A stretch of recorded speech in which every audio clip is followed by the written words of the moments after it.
truth now. Yeah.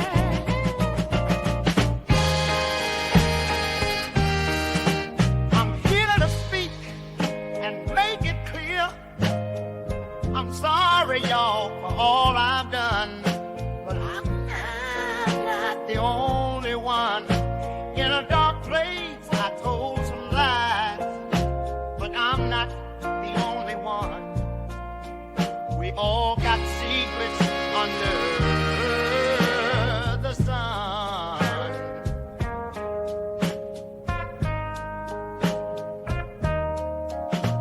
In the shadows, we played the game. Now I'm standing here taking the blame. A lot of y'all was at the freak off too, so don't put it all on me. That's just the truth. I've been up and down this road trying to find my peace. Confessions of a man without a release. Oh, now, hey. In the mirror, I saw the truth hiding in plain view. I'm coming clean now, this burden to undo. We were all there dancing shadows in the night, acting wrong when we knew what was right. But deep inside, there's more you must see. In this room of mirrors, it's not just me. I walk this path with heavy chains, trying to shed those sins, erase the stains. I've seen the highs and the crushing lows, fading in the spotlight, that's how it goes. Yeah.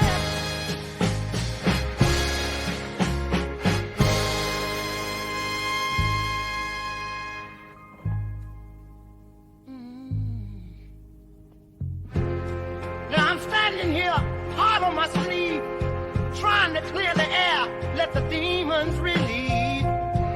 Every wrong turn and every mistake led me to this moment, let my soul quake. Plays a part in the shadows deep, lost in the game. It's promises to keep. It's the one and only queen of receipts, dropping gems in these YouTube streets. The lawyer voice, nowhere to go. Tune in for the infamous morning show, giving the news that you need to know. So don't you dare miss a wake-up call. Then in the evening, I got all for y'all. Get your dose of daily vitamins. You know the queen makes it make sense. So true.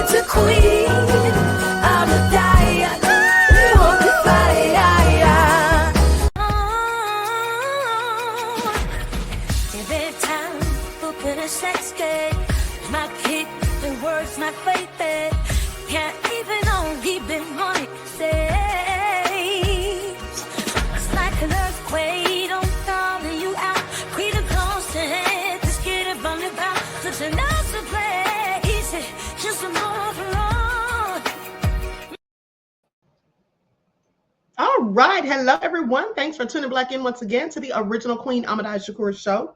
I'm your host, Queen Ahmadiyyah Shakur, and this is your Daily Vitamins. So as you're coming in, please feel free to go ahead and subscribe to the channel. If you haven't done so already, be sure to click that notification bell and click the word all so you're notified each time the Queen Goddess goes live.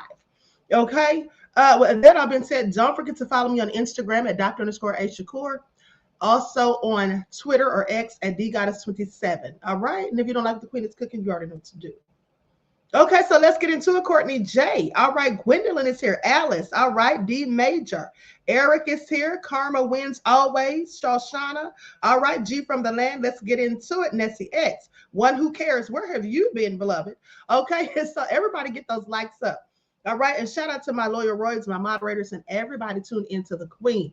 Okay, Diddy has another lawsuit, honey, and we're going to get into it because this one is real crazy. Okay, they're saying Beyonce, LeBron James, all these people were there and they watched it. Gloria Estefan, I mean, you name it. People being taken through tunnels. It's all nefarious. Okay, so we're going to get into it, but first, let's have a brief word from my sponsor at 12 Tribes. Do not buy 12 Tribes on Earth hair growth oil and hair magic elixir unless you want super healthy, gorgeous hair that grows. They have a whole line of amazing hair growth products, including hair growth leave-in conditioner spray, hair growth shampoo, hair growth spray, and hair growth butter. I'm starting to sense a theme here. They include quality natural ingredients. They smell amazing, and you can see the results for yourself. So if you're looking for healthy hair growth for your natural or relaxed hair, try 12 Tribes on Earth today.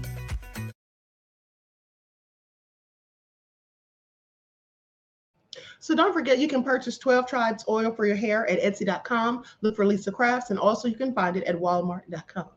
Okay, so let's get into it, honey, because this is all crazy. Now, this is breaking news, fresh off the press. So let's talk about it. Okay, came out about an hour ago, and just remember, you heard it here first. So, new Diddy Accuser claims that Beyonce, LeBron James saw me at a freak off. I was the guy in the how am I gonna say this word? In the Enos mask with the P. Okay, he said they had him wearing an Enos mask. Okay, this is all crazy. So here's what they're saying. This is reported by TMZ. 3:48 p.m. Pacific Standard Time. A spokesperson for LeBron James tells TMZ this is demonstrably false and doesn't even have any merit to warrant or report a response. But they responded. Please pay attention. Now, a basic internet search shows that LeBron was doing all of April, what he was doing all of April of 2015, because this is a freak off that supposedly happened in 2015, where the person claims there's a bunch of high profile people there. LeBron's people already said he wasn't there. He was playing basketball for the Cleveland Cavaliers and never was even in Miami at the time. Now, then at 3:43 p.m. Pacific Standard Time, Brian Bieber, attorney for Brendan Paul. You remember Brendan Paul? That's Diddy's alleged drug mule. Okay, now, the attorney for Brendan Paul told TMZ, is this an April Fool's Day joke? Okay, if someone seriously filed this lawsuit, the allegations against Brendan are 100% false and literally impossible to have occurred. Listen, here's the chances that Brendan Paul didn't even know Diddy back in 2015. How old is Brendan Paul? Brendan Paul looks like he's no older than about 28. Okay, so 10 years ago, he'd have been like 18. Did he know Diddy? I don't think so. Remember, I told you all that he was a basketball player. Okay, he played college basketball, so he was in college. Where was he hanging at with Diddy? Now, goes on to say, Brendan was still in high school. Okay, he was still in high school in Ohio at the time, having never ever set foot in West Palm Beach in his life. It's unfortunate that anyone who pays the filing fee and gets directions to the courthouse can file a frivolous lawsuit. We will be seeking an immediate dismissal of the case and appropriate sanctions. Now, let's talk about Jay-Z. Well, you already know Alex Spiro was right there.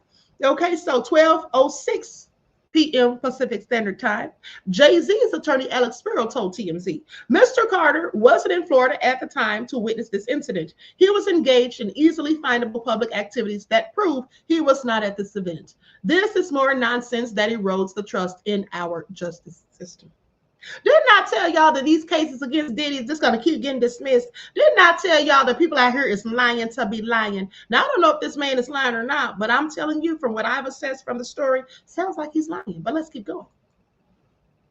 Now, and I haven't read this article, nor have I looked over the court papers that I actually have. It's like 64 pages. Haven't looked at any of this. I literally found this out about 10 minutes ago because I was listening to Harvey Levin. And he was talking about it. And just from what he said, I'm like, yeah, that sounds crazy. But anyway, let's keep going. So, I mean, I'm just saying it's all nefarious. Okay. And if you see how fast these people came out and got their people to say that they wasn't there, they wasn't here, and it's all lies and BS. Okay. They even had the timestamps. Okay. Please pay attention. Okay. So listen. So Alex Spiro, like I said, Jay-Z's attorney said that Mr. Carter was not there. Public activities can be easily proven, show that he was involved in public activities that prove he wasn't at this event. It's more nonsense that erodes the trust in our justice system. 11:45 a.m. Pacific Standard Time, a rep for Gloria Estevan and Emilio Estevan told TMZ. Gloria and Emilio Estevan strongly denied the allegations made. The property in question was never a home where Gloria Estevan and Emilio resided, but it was rather a house they owned for family use. There were no parties thrown at the property between 2012 and 2019. We have all necessary documentation to support these facts and will provide it to the court. Now, here's how this is really what makes me think the person's lying. Because the person said something along the lines of, now I'll know all the details when I get into the lawsuit and everything, but I do think I heard Harvey Levin or the guy with the locks.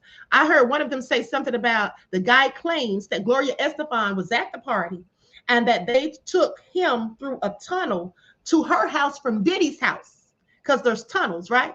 Well, here's the thing. We all know that there's tunnels. Those of you who've been following me, because you heard it here first, I showed you the blueprints. I showed you the floor plans, that they literally do have tunnels in those houses over there on Star Island, and that James Caan owned the house at one point previously that Diddy was owning on One Star Island, and that Gloria Estefan was his neighbor. So Gloria Estefan does live over there.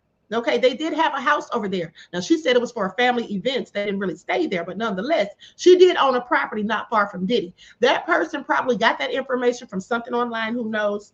I don't know. But hey, they could be telling the truth. I don't want to call them a lie, but we'll get into that, okay, once we start going through the documents. But at the end of the day, the fact that they said that Gloria Estefan and Emilio was there and they carried him through the tunnels, they took him through the tunnels from Diddy's house to her house. Well, I know that the tunnel from Diddy's house, I don't know if it goes to Gloria Estefan's house. I don't think it does. But I do know that it went to the Playboy Mansion. If y'all remember me showing you the receipts on that, it showed that it was a 4-mile tunnel. And also I showed you the video of James Caan, or not James Caan, I keep calling him that, Warren Beatty, who used to own the property, when he was asked during an interview back in the day if in fact that house had tunnels. And he tried to crack a joke because he didn't want to admit to it. Okay, y'all remember that? Y'all remember that? Okay, so anyway, I don't really know if this person's telling the truth, but so far it just sounds a little shady to me. Okay, so anyway, and then not to mention all these people saying they can verify they weren't even in town or whatever. Now, goes on to say that Emilio Estefan and Gloria both said the property in question was never a home that they lived in or resided.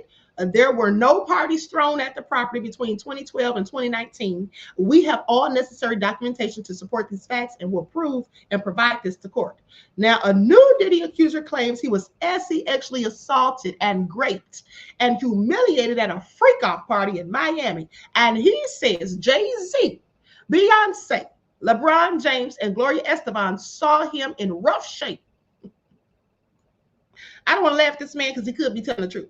Diddy is being used for human trafficking by a Florida man named Manzaro Joseph. Okay, I'm sorry, it's being sued. I said used. Diddy is being sued for human trafficking by a Florida man named Manzaro Joseph, who claims Diddy humiliated him at an April 2015 birthday party for King Combs. Okay, by strapping a penis with a P to his face and parading him around. Now, this could be true. Now, in the lawsuit obtained by TMZ, Manzaro claims that he was drugged and transported to Star Island in Miami for the big party in April 2015. He says that he was first dragged into the back entrance of Emilio and Gloria Estefan's mansion, where a panicked Gloria saw his drug-induced stupor and demanded someone to call an ambulance. Now, says Manzaro claims that Emilio quickly silenced Gloria and ushered her away into the crowd. And then he says he saw LeBron walking through a hallway in a bath towel. He says LeBron James looked at him and said, "Y'all better do something about that." Now, in the docs, Manzaro claims ex-porn star Adria English led him through a secret tunnel to Diddy's mansion, and he gained partial consciousness in a large party area where he noticed Beyonce and Jay-Z. Now, Manzaro claims when Beyonce saw him, she asked, "What's this? What's this all about? Why is this half-naked white man with a COCK mask standing here in front of me?" He says one of Diddy's goons told Beyonce, Diddy wants him to see what we do. Diddy wants him to see what we do to snitches. This is part of his punishment. Now, this sounds plausible to me.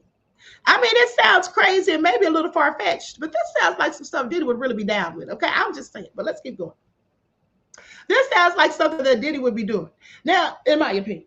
Okay, so Diddy's accuser claims that he was then forcibly paraded through multiple rooms filled with people who jeered and taunted him. And he says Diddy ordered him to be degraded, calling out, he's going to find out what we do to snitches tonight. Get him undressed. This is a lot of details. What do y'all think? This is all juicy. Sweet D said to be a fly on the wall. Hey, I wish I was. Okay, but let's keep talking.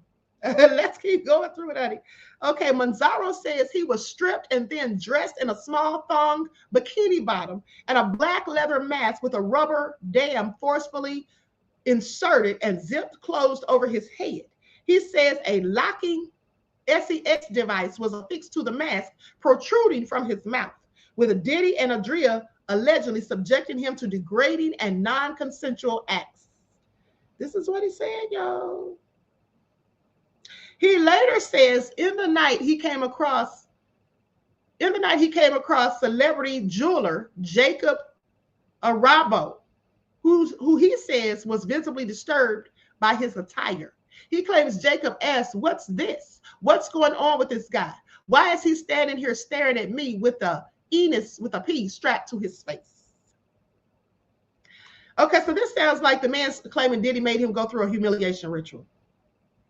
But listen, him saying that Ahmadiyyah English was there and Jacob the jeweler, that's interesting because Ahmadiyyah English claimed that she was assaulted by Jacob the jeweler and that Diddy put her up to it. Y'all remember? Anyway, Manzaro claims Emilio again intervened and told Diddy's goons to get him out of Jacob's sight. And then Gloria again pleaded for an ambulance, with Emilio silencing her and shoving her away into the crowd.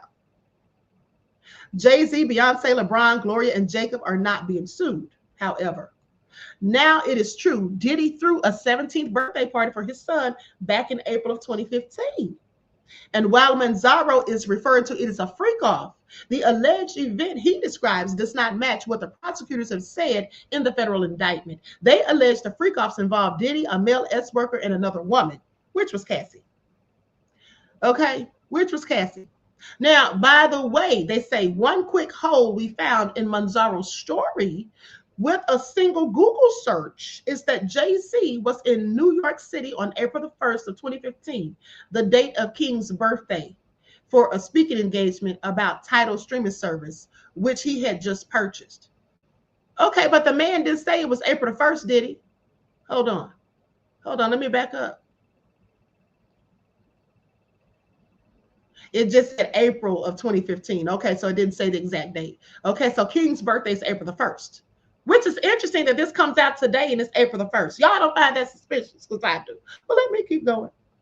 So anyway, said that Diddy did throw a party for King on his 17th birthday, but Jay-Z was at a speaking engagement for Tidal streaming service, which he had just purchased. Okay, Manzaro is going after Diddy, Emilio, Ahmadiyyah, and Diddy's alleged drug mule, Brendan Paul. Among others, he's suing them for human trafficking, and he's seeking damages. Now, Sean Combs' legal team tells TMZ that this complaint demonstrates the depraved lengths plaintiffs will travel to garner headlines in pursuit of a payday. No sane person reading this complaint could credit this story. Mr. Combs looks forward to having his day in court where these lies and the perverse motives of those who told them will be revealed. So what do y'all think? What do y'all think? Do y'all think that this man did any of it? I mean, do y'all think this man's telling the truth? Do y'all think Diddy did this? What do y'all have to say? Gwendolyn said, not Gloria Estefan. I mean, right, really? Now, if anything like that did happen, I would literally expect Gloria to be the one to say, let's call the ambulance, okay? Her to be the voice of reason.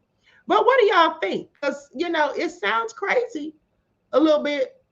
It also sounds kind of plausible if you think about eyes wide shut type of stuff going on. but or Pulp Fiction. But at the end of the day, these people have said that they can verify they weren't there. So there's that. Okay, so I don't know. Now, what I'm going to need you all to do, I'm going to go through some of the legal documents. It's 64 pages, so I'm probably not going to go through all of it. Yeah, I'm definitely not. But I need you all to remind me, because there's something that I meant to tell you all earlier on the first live about Trump with his silly self and his administration sending this man to an El Salvadorian prison. The man had rights to be here. I want to talk about that, but also I want to talk about this man who was locked in a house for 20 years. Okay, since he was a kid. Okay, about this wicked woman. The man weighed like 68 pounds. It's all so sad. But we'll talk about that after this.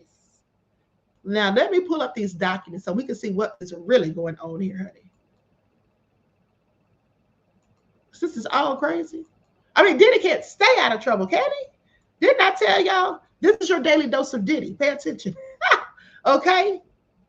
Pay attention. Okay, Sweetie said you can't make this ish up. Okay?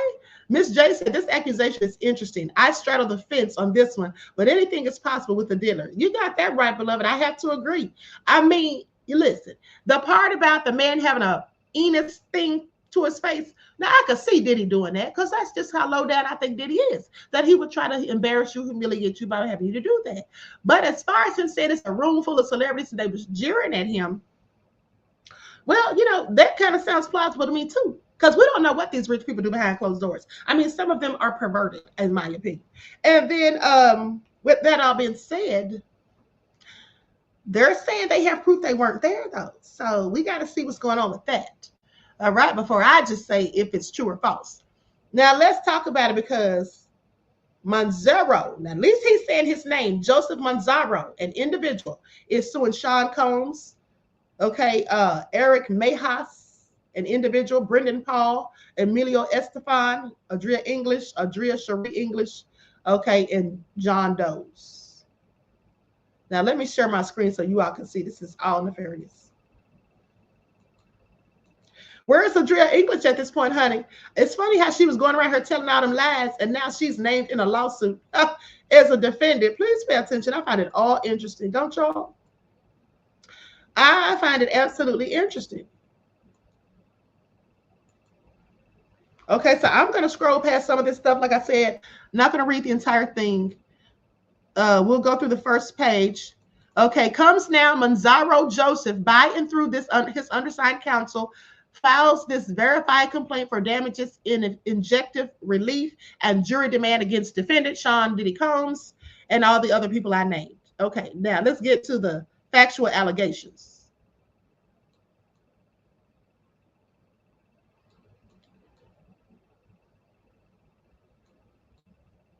Okay, I'm going to read the introduction also.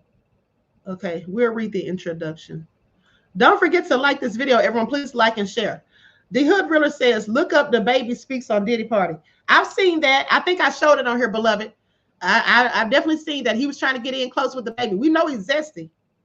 We know he's into the zest of it all, honey. Please pay attention. That's a known fact for years as far as I'm concerned. Okay, the introduction says, and beloved, and thank you for your insight into the topic and your contribution to the channel. Peace, love, and blessings. Okay, now listen to this. This action is brought against defendants for human trafficking, drugging, kidnapping, sexual exploitation, obstruction of justice, witness tampering, fraudulent concealment, conspiracy, and related unlawful conduct under both federal and Florida law. Plaintiff was drugged, transported against his will, and sexually maimed as a victim of a coercive and organized criminal enterprise beginning in 2015, orchestrated and facilitated by the defendants. The pattern of threats, concealment, manipulation, and psychological coercion persisted for years, extending the statute of limitations under federal tolling doctrines. Defendants not only participated in the trafficking and drugging of plaintiff, but also obstructed justice, facilitated cover-ups, intimidated plaintiff, and enabled these crimes through conspiracy and concealment. Plaintiff possesses medical records from a licensed urologist and surgeon documenting sexual maiming, disfigurement, and serious inguinal hernias. I don't even know what this word is, honey. Okay, possibly inoperable, which continue to impact his quality of life and well-being. Now, this is all sad. Hold on, let me look this up real quick. I never heard of this type of hernia. Hold up. Like stuff, everyone, please like and share. Here it is right here.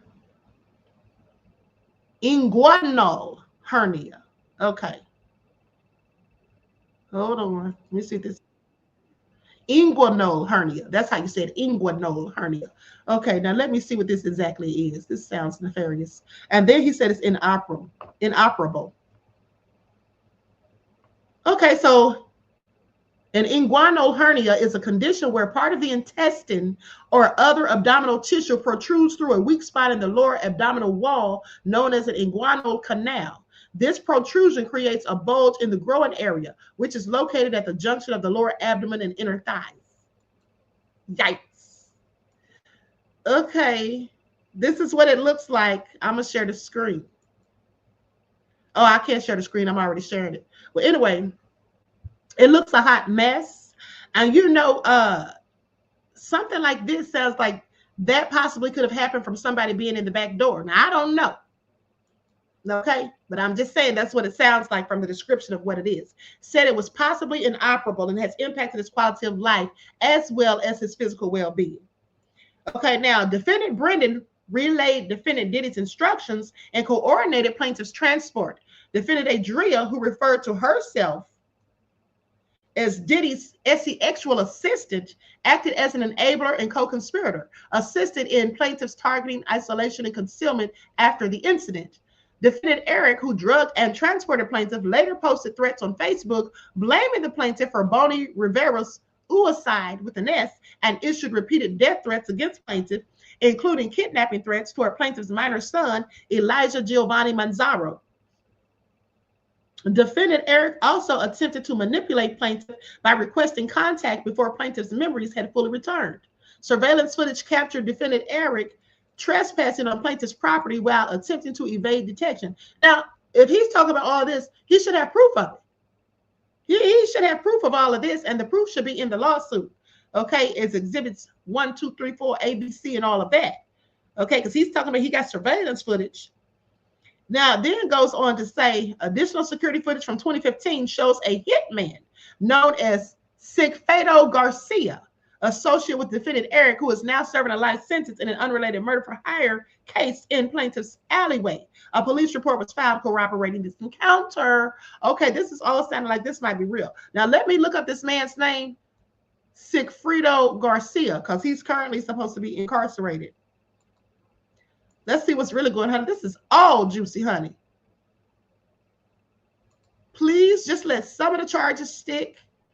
Okay, and some of the civil suits. Now, the civil suits will be dealt with after the federal trial. And if Diddy doesn't get, if Diddy gets acquitted for any strange reason, that's going to make it harder for the people with the lawsuits, with the civil suits. Okay, so this is a real person. Oh, this is him right here. Because he filed an appeal, supposedly. I'm gonna get his picture. I'm gonna get his picture and put it on the screen. This is all crazy. Okay, so y'all hear this, honey? The man says he got receipts. Now I'm gonna wait and see if he has them, because you know sometimes people just be talking, just be saying stuff. But if he has receipts, looks like somebody's gonna be in trouble.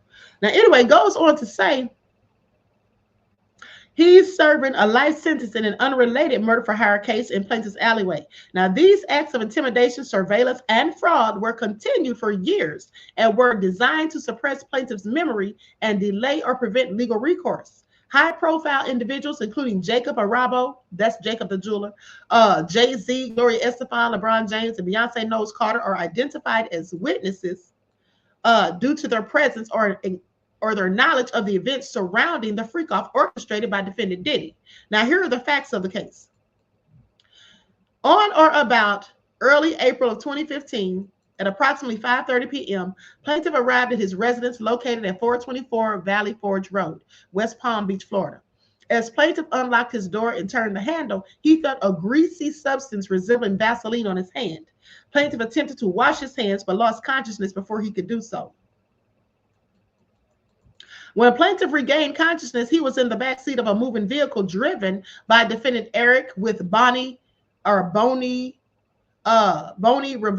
in the passenger seat. Plaintiff inquired about his location, expressing confusion and insisting that he was supposed to be at home. Then, before losing his consciousness again, plaintiff overheard Bonnie Rivera telling Eric that he was regaining consciousness, asking, "He's waking up, cuz. What should I do? Do you want me to knock him out?" To which Eric responded, "No, don't touch him. Don't worry. Just give it a minute. He'll fall back asleep again. I gave him a lot of that scopolamine. Scopolamine. That's what he said he gave him, a lot of scopolamine. Does anybody know what that is? Don't worry. I'm about to Google it. Honey, all these drugs that they claim they was using, I have no idea about any of them. Okay? So that is a poisonous plant, an alkaloid used as an anti-medic in motion sickness, as a preoperative medication for examination of the eye, and formerly as a sedative and hypnotic. Oh, okay. So that'll make you pass out, basically. That'll make you pass out. Okay, so anyway, goes on to say, plaintiff regained consciousness at defendant Eric's residence in Deerfield Beach, Florida, where he was being forcibly held. While there, he witnessed a man named Omar Bravo deliver 2 kilograms of narcotics, Coca-Cola, and meth, which defendant Eric accepted. Plaintiff saw that defendant Brendan, appearing nervous, sat nearby with a motorcycle helmet in his lap. After the transaction, the drugs were placed in defendant Brendan's backpack.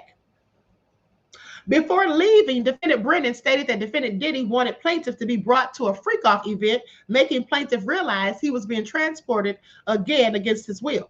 Upon arrival at the security booth at One Star Island Drive in Miami, Florida, all occupants of the vehicle were required to present identification. Plaintiff was forcefully roused from his drug-induced stupor for positive identification.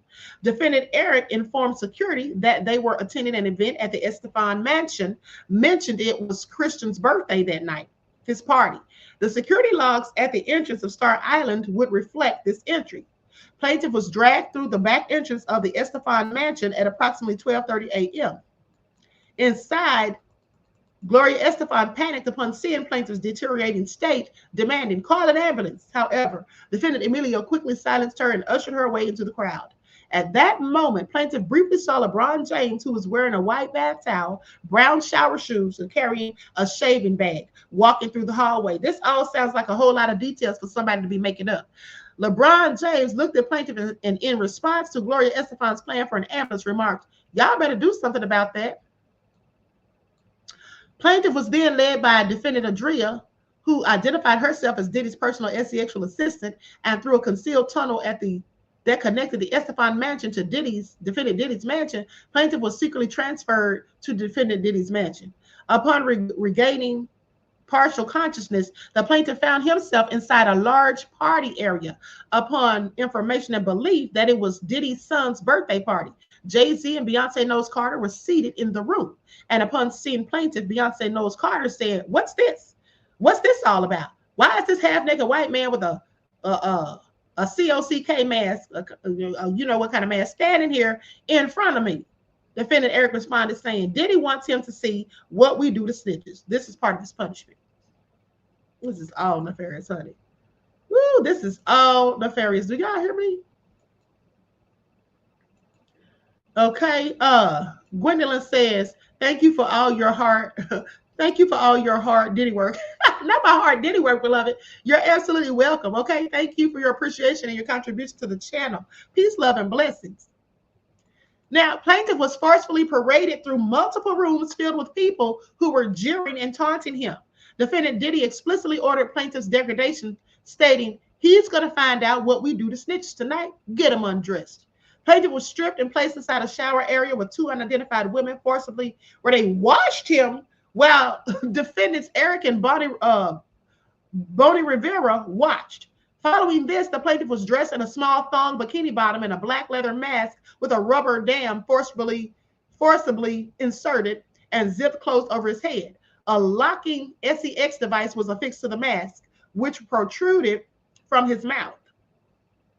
Plaintiff was then subjected to degrading and non-consensual acts at the direction of defendants Diddy and Adria. Okay, plaintiff was sexually assaulted and forced to partake in unwanted sexual activity using the mask and the sex toy on a large black leather ottoman fist until he lost consciousness again. This sounds nefarious. When plaintiff regained partial awareness, he was locked in a small dark side room, left on a black leather couch until defendant Andrea and defendant Eric entered, dressed him, and prepared him for transport out of the property. While still semi-conscious, plaintiff encountered Jacob Arabo, who was visibly disturbed upon seeing plaintiff in this forced attire. He asked, "What's this? What's going on with this guy? Why is he standing here staring at me with a anus strapped to his face?" "Oh, he's just some guy who's a snitch. We're teaching him a little lesson." Like it's all gravy. He's just some guy who's a snitch. We're teaching him a little lesson. Pay attention. Defendant Emilio intervened, instructing defendant Eric and Bonnie Rivera to move the plaintiff out of Jacob Arabo's sight. Gloria Estefan again pleaded for an ambulance to be called, but defendant Emilio silenced her and shoved her into the crowd. Upon leaving the event, plaintiff overheard defendant Diddy ask defendant Eric, "You're going to be getting rid of him, right?" To which defendant Eric responded, "Yeah, I'll be taking care of that." Now, following the freak-off event, plaintiff was returned to the gang house where he was savagely beaten and left for dead inside his apartment. When a gang member later inquired about how plaintiff was kept unconscious, defendant Eric responded, "Xylazine, trank." So they said they gave him those illegal substances. As a result of the defendant's deliberate acts of violence, the plaintiff suffered catastrophic physical injuries, including severe internal trauma, permanent groin damage, sexual maiming, and multiple inguinal hernias. These life-altering injuries are extensively documented by medical evaluations from a urologist and surgeon. Now, in the years following the attack, defendant Eric engaged in an ongoing campaign of targeted harassment, publicly issuing death threats against plaintiff, blaming him for Bonnie Rivera's suicide and threatening to kidnap plaintiff's minor son, all in an effort to intimidate plaintiff into silence. Surveillance footage and official police reports confirm multiple attempts by defendant Eric to unlawfully approach the plaintiff's property. Additionally, a hitman named Sigfredo Garcia, who is now serving a life sentence in an unrelated murder, was in plaintiff's alleyway. A police report was filed corroborating this encounter, seen as an associate of defendant Eric was captured on security cameras outside plaintiff's residence. Further evidence of corroborated campaign of intimidation. A campaign of intimidation, honey. Now, defendant Adriel actively obstructed plaintiff's ability to seek justice by tampering with evidence, interfering with legal proceedings, and conspiring to conceal the crimes committed against plaintiff. Let me tell y'all something. Adria English, remember I told you all she was a liar from day one, but Adria English, she might be controlled opposition. Because maybe she was on her telling all those lies just to muddy the jury pool, like I told you all before. Okay? But anyway, goes on to say, defendant's act of coercion, obstruction, threat, and ongoing intimidation persisted until at least 2021, demonstrating a clear pattern of misconduct that effectively told the applicable statutes of limitation under federal and state law. Plaintiff has now compiled the necessary evidentiary foundation to proceed with this legal action, including verified medical records, sworn witness statements, and corroborating documentation directly implicating defendants in his abduction, drugging, sexual exploitation, and abuse. As a direct and proximate result of defendant's actions, plaintiff has suffered severe and ongoing physical injuries, profound psychological trauma, and irreparable emotional distress. Defendant's deliberate, coordinated, and malicious conduct caused plaintiff significant economic damages, prolonged suffering, and lasting harm and damages in an amount to be determined at trial. Okay, so what y'all got to say about this? so far? What do you all think so far? My views on this whole Diddy thing has been muddied. Don't know what to believe. And that, I think that's the plan. That they want to confuse us so we don't know what to believe, honey. Please pay attention. It's all nefarious. Now, count one. Plaintiff alleges. Hold on, you guys. I need to do something real quick. Okay, so hold on just a second. I'm going to give you all an intermission. Hold on. I need to do something real quick. This is going to take me less than a minute.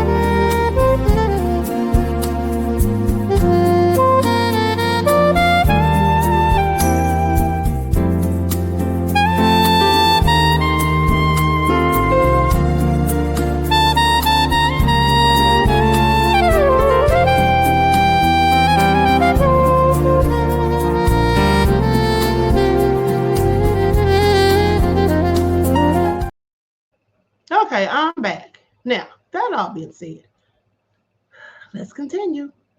So, now it goes on to say, defendant directed and orchestrated plaintiff's abduction by his associates, including defendant Eric and defendant Brendan, who drugged and transported plaintiff against his will to locations controlled by defendant and his affiliates.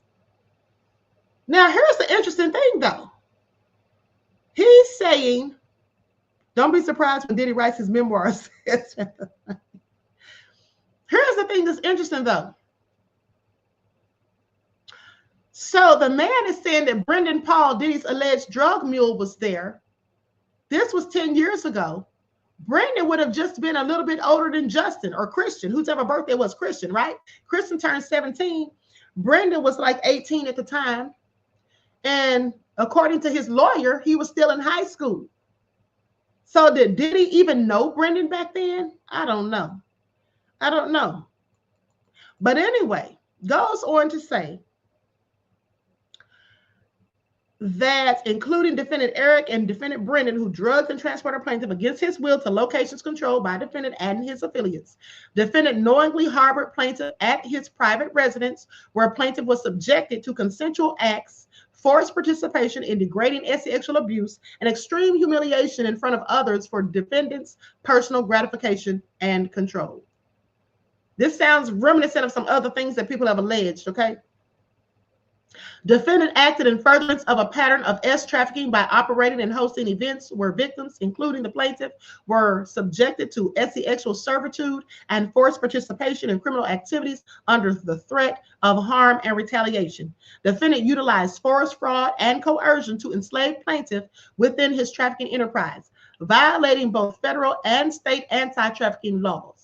Defendant facilitated the drugging, confinement, and physical subjugation of the plaintiff to render him unable to resist or escape.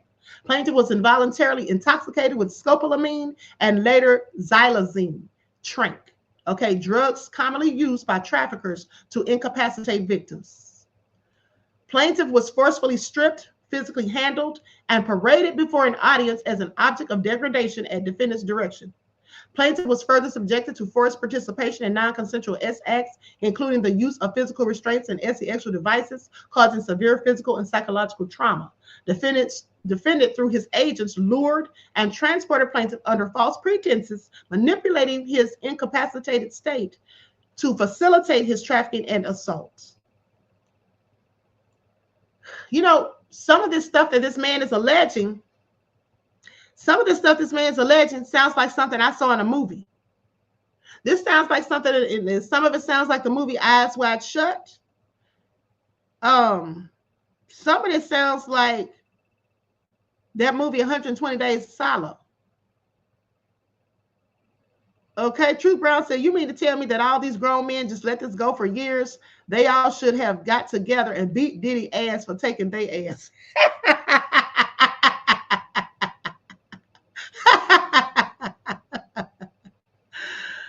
Okay, this is all hilarious. Okay, I agree. Okay, I absolutely agree. Okay, PG and Williams says, how can anyone remember all these names? I can remember my own name.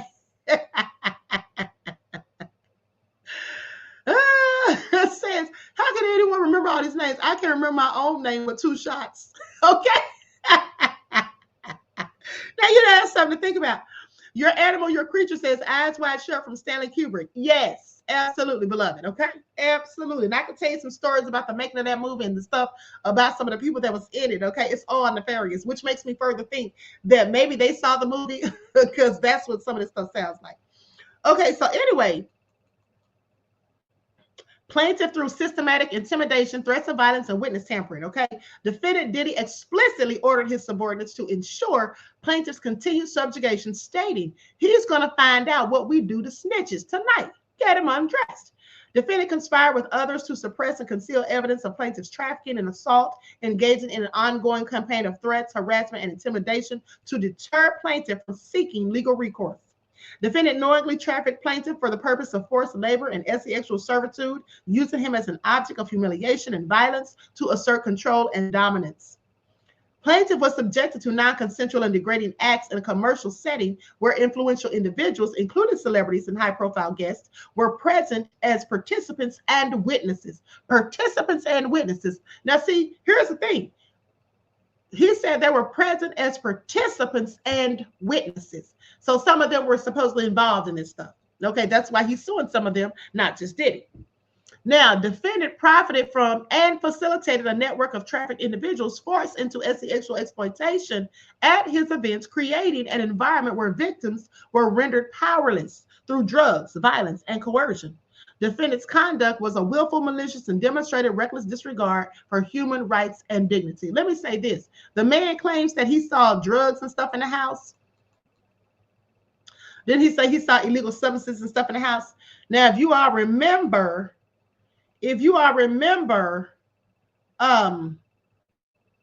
what's his face? What's the guy's name? Rodney Jones. Rodney Jones was talking about seeing the drugs and all that stuff laying around too. He also said that Brendan Paul had the drugs in his backpack. Okay, he talked about that too. So that's similar. Now, although this person could have just heard that or read that in Rodney's lawsuit or whatever, I don't know. But at the end of the day, that's very similar. Okay, and defendant's actions. Oh, and another thing I was going to say, Jonathan Oddie. Now, Jonathan Oddie, who was in prison or in jail in 2018, when he talked about Diddy and some of the stuff that happened between he and Diddy, remember, Jonathan Oddie specifically brought up the date 2015. Okay, when he had supposedly 15 encounters with Diddy and Cassie. He sued Diddy for giving him herpes. That's what he said, one. And then if you remember, he said that Diddy was trafficking drugs, okay, through the music industry. That's what he said.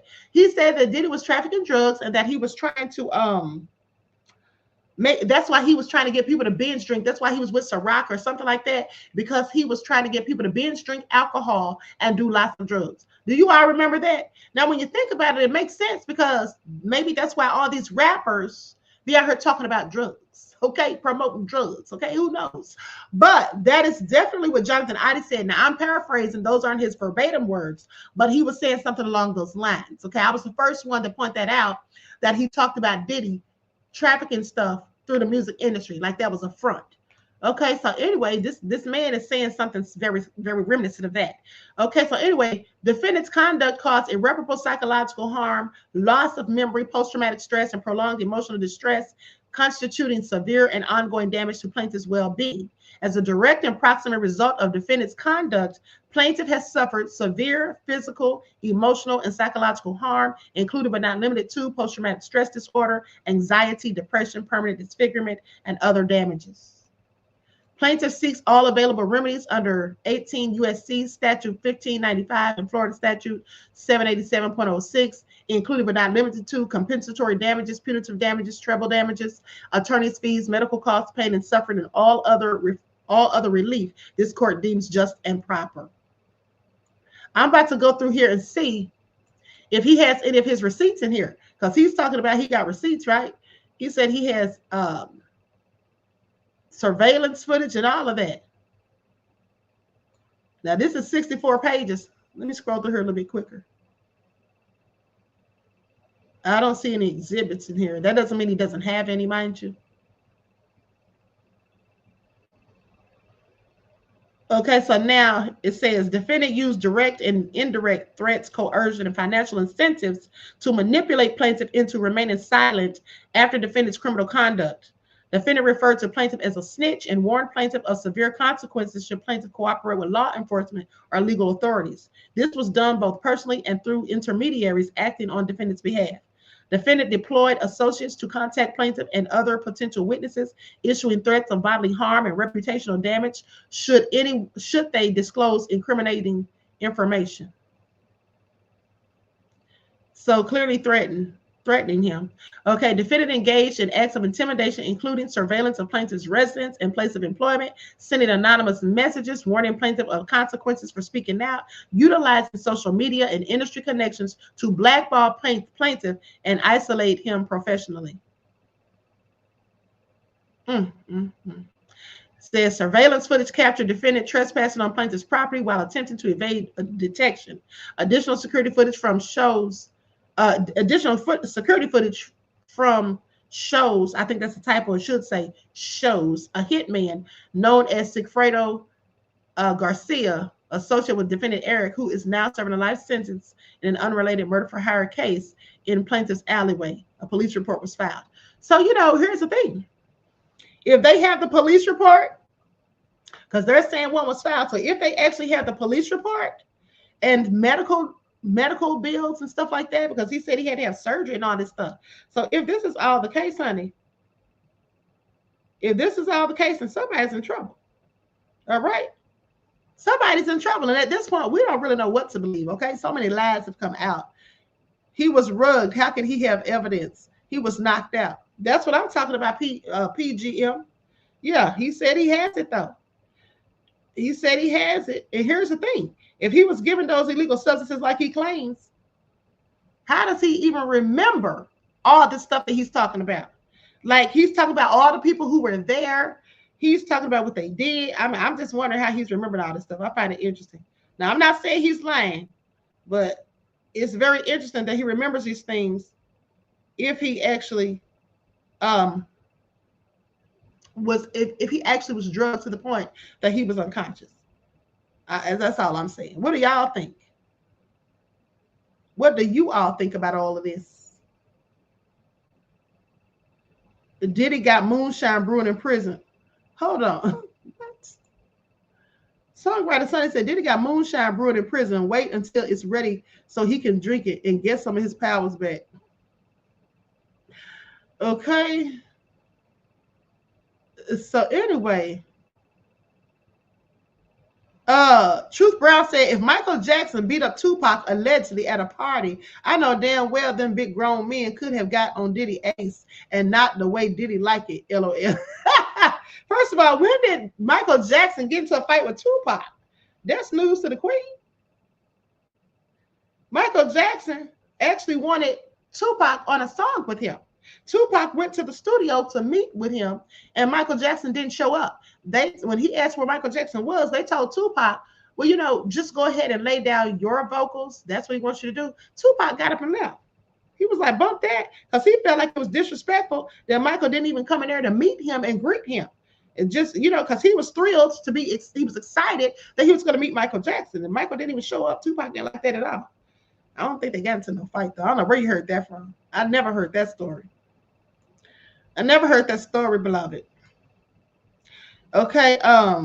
Nicole said, exactly. I think intoxication may have made it harder for them to tell the correct stories. Child, some of these people are flat out lying. Some of these people are not trying to tell correct stories. They're out here making up stuff, in my humble opinion. Now, I'm not saying that this person is, but some of these people clearly are. Okay, that's just what they're doing. That's what they're doing. So anyway, Songwriter Sonny said, was that in Jada's book? You mean that book of lies? Okay, so anyway, with that all being said, I think I'm going to conclude this broadcast because I don't see any receipts in here. But it does say on one of the later pages, defendant individually and in concert with others engaged in a deliberate and sustained campaign of intimidation, coercion aimed at preventing the plaintiff from testifying truthfully and providing evidence against him and others, thereby obstructing justice. Here's the thing. Something about this isn't right, and I'm going to tell you what it is. I'm going to tell you what this is. Lindell said Diddy's getting ready to sue a lot of people. Panther strikes at Queen. Did he ever claim Diddy threw the cucumber on him? I didn't see any of that. But here's the thing that's interesting. Now, this man says that he was at this party and all this stuff happened to him, right? He says that he was intimidated, coerced, and threatened, and he was afraid to report it and all this stuff. But at the same time, he says that he went to the hospital and has medical paperwork. He says that he filed a police report about the incidents and that he has a copy of the police report. So here's the thing, sir, how scared were you? If you filed a police report and all of that, then you couldn't have been that scared or intimidated because you obviously spoke out. So if you filed a police report, sir, why didn't you sue Diddy back in 2015? Why did you sue Diddy back in 2015? I have a whole lot of questions is all I'm saying. Okay, I have a whole lot of questions. And his lawyer is Travis R. Walker, Esquire. That's somebody who practiced in Florida, Stuart, Florida. That's his attorney. Yep. And he swears to all of this under penalties of perjury. Manzaro Joseph declare that I have read the foregoing and that the alleged facts are true to the best of my knowledge. You know what? I don't think this is this man's name either. Now, he said his name, but is his name Manzaro Joseph? Because that's what he said his name is. Now, Joseph seemed like that would be the first name, and Manzaro is the last name. But he said his name is Manzaro Joseph. But the interesting thing is, when I was reading the documents, I noticed that his son that he mentioned and said that somebody threatened or whatever, his son's last name is Manzaro. Did y'all catch that? His son's last name is Manzaro. So how is it that his first name is Manzaro and the son's last name is Manzaro? Now, I know sometimes people give their children their last name as a first name. Like Beyonce's name is her mother's maiden name. Beyonce was her mother, Tina Knowles. That was her maiden name. That's why she named Beyonce that. Yeah, Panther Strike said Manzaro is a surname. That's my point. That's a last name. So with that all being said, and your son's last name is Manzaro. So, sir, why are you talking about your name is Manzaro Joseph when really your name is probably Joseph Manzaro, sir? I don't know what's going on here. So if you lied about that, sir, what else are you lying about? I have several questions. Okay, I have several questions at the end of the day. This was filed today. Maybe we'll wake up tomorrow and they'll say, hey, everybody, it was April Fool's. Maybe they'll say this was an April Fool's joke, because I find it interesting that this was filed on April the 1st and Diddy's son's birthday is April the 1st. And that's when they were having the party that he claims that he was at with the freak off and all this happened. Y'all don't think that's crazy? This might be a whole April Fool's joke. I don't know. But it sounds sketchy. Okay, it sounds sketchy. Claudette said to be continued. Buckers DC said, my queen, I just laughed the way you explained it, but it's real. Thank you, beloved. Okay, Truth Brown said these lawsuits are being to look like Law and Order. That's starting to look like Law and Order SUV episodes. Okay. Songwriter Sonny said they're talking about killing Luigi Maggiani 100. You talking about death penalty? Is that what they're talking about, giving him the death penalty? I hope they don't give the man the death penalty, even though what he did was clearly nefarious. So anyway, with that all being said, I'm going to conclude this broadcast, honey. I'm going to look more into it. But right now, the jury's still out on this. Oh, I'm sorry. You almost let me forget. Hold on, because I got to tell y'all about Trump and that immigrant. Okay, I got to tell y'all about Trump and that immigrant. Hold up. Wait a minute. Let me take this off the screen. Let me take this off the screen, okay? So, with that all being said, let's get into it. All right, there we go. Now, here's what Trump's dumbass did.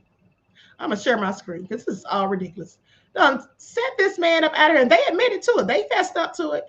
The man was living here, and they done sent the man to prison. And now talking about they can't get him back.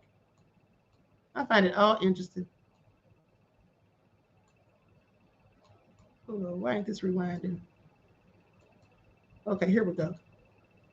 Attorneys who say that people were sent to this El Salvadoran prison who shouldn't have been there to begin with. And in this case, Immigration and Customs Enforcement is saying very bluntly that this was due to an administrative error with this Salvadoran national in particular. Now, a little bit of background as to who this is. His name is Gilman Abrego Garcia.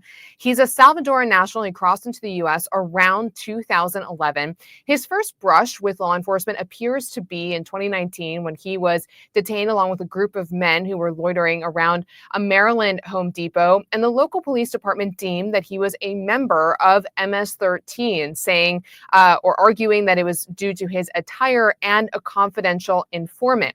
Now, efforts to get more information from the police department about these alleged ties were not fruitful, according to his attorney, when he was going through his immigration court proceedings again back in 2019. Ultimately, that year, an immigration judge granted him a protected status known as withholding from removal. That is to say that if he was returned to El Salvador, he could face persecution. So while he was still considered removable from the United States, it just couldn't be to El Salvador.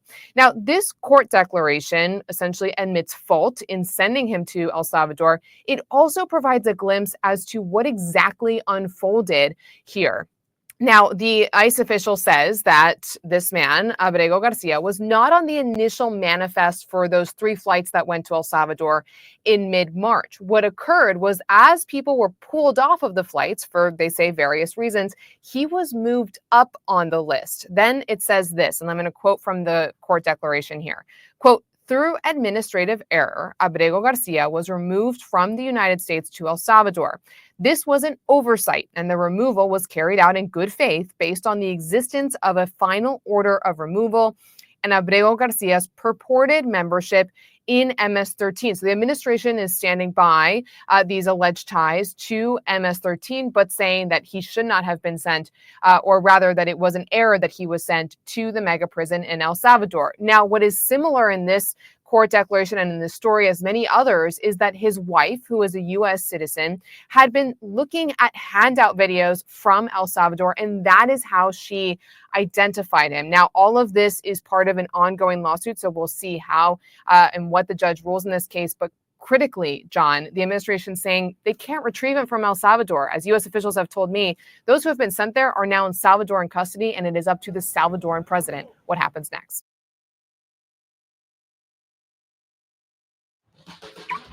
Hey, it's RV Harvey. Guilty as charged. Good weekend in the RV? How was the lake? RV. Catch any walleye? Now I want you all to think about how stupid that is, okay? Just disrupted this man's life, sent the man somewhere he's not even supposed to be. This is what they have done. How many F-ups can they make? Nicole said, wow, he's probably is not the only oversight knowing Trump. Exactly. This is all so damn sad. Like, what is going on here, honey?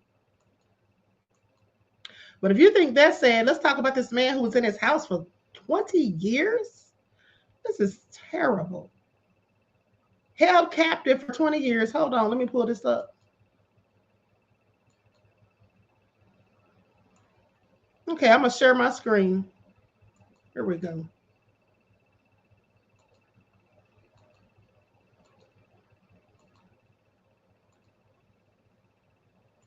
We continue to follow developing news tonight out of Waterbury, where a woman is now in police custody after she was accused of holding her stepson captive for more than 20 years. Thank you for joining us here on The Wax at 10 o'clock. I'm Stephanie Simone.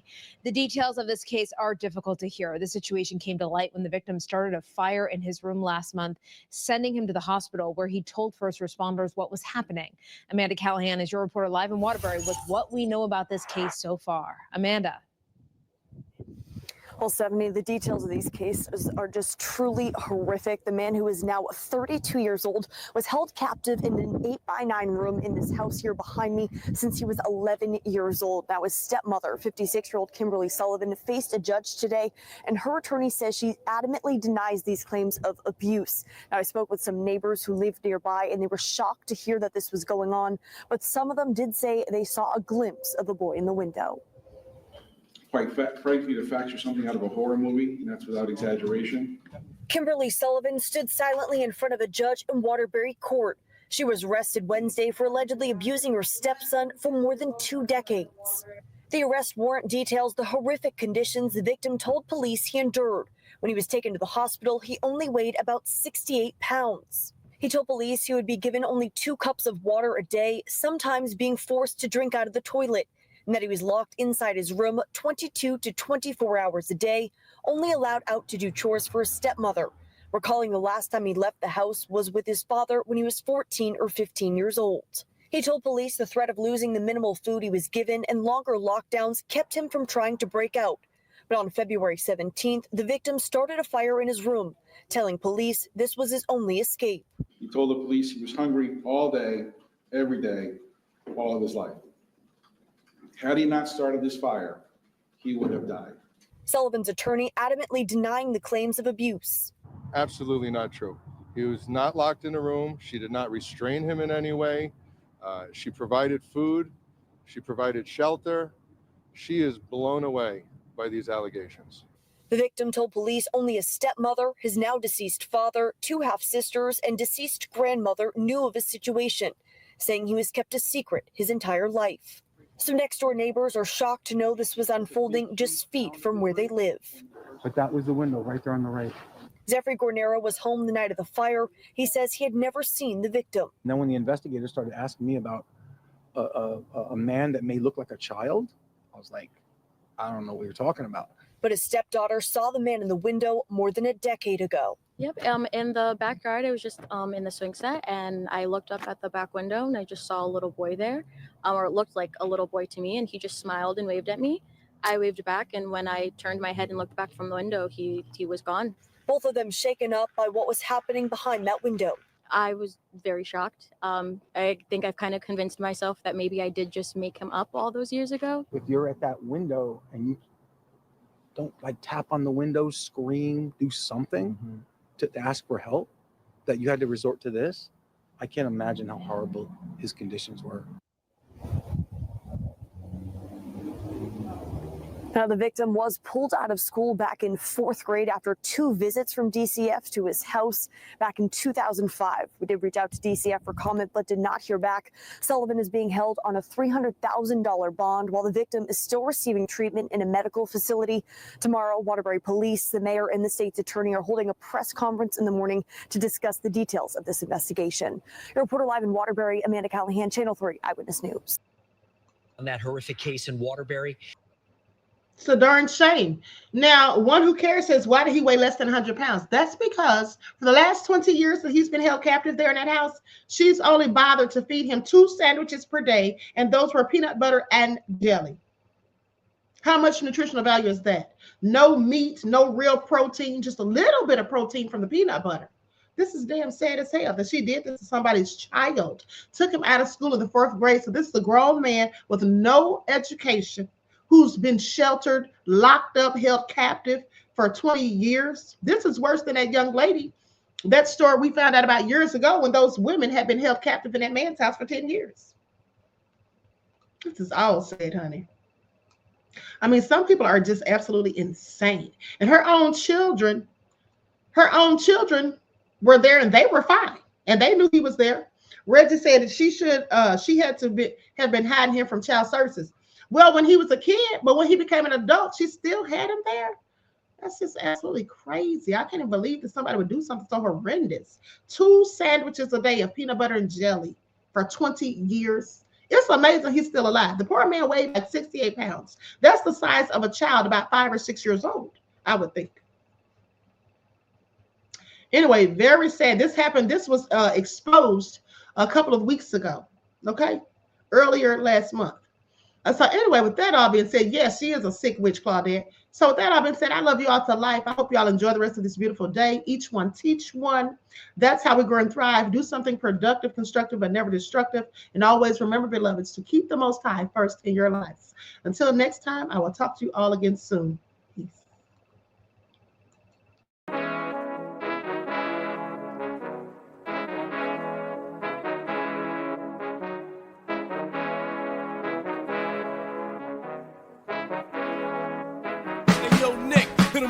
Gold all in my skin, God all in my blood, kings all in my circle. You touch one of mine and you're done. They show no love for the queen. Why you hating on me? Is it cause I'm free and I got Malcolm X in my jeans? I got dreams like King Luther, shed blood like Kunta. You ain't helping my people, I ain't got nothing to say to ya. I want all the smoke like hookah. Talking reparations, America won't be great until they give us compensation. I'm like, I'm the hottest right now. See a bunch of lames out here trying to jock on my style. They be doing too much. I'm the queen, it's too easy. It's like they all at Popeyes, how they be talking so greasy. I just sit back and laugh while these haters get madder. So nefarious how they don't want my pockets with cheddar. I tell them they can do better. These snakes in the grass can leave a bite on your ass, cause y'all be trusting too fast. I got my foot on the gas, other one on they necks. Dropping receipts on haters, you better show some respect. I'm never facing regrets, we only facing the threats. Running through every challenge like a relay, break no sweat. It's a cold game, so I got that blanket with me.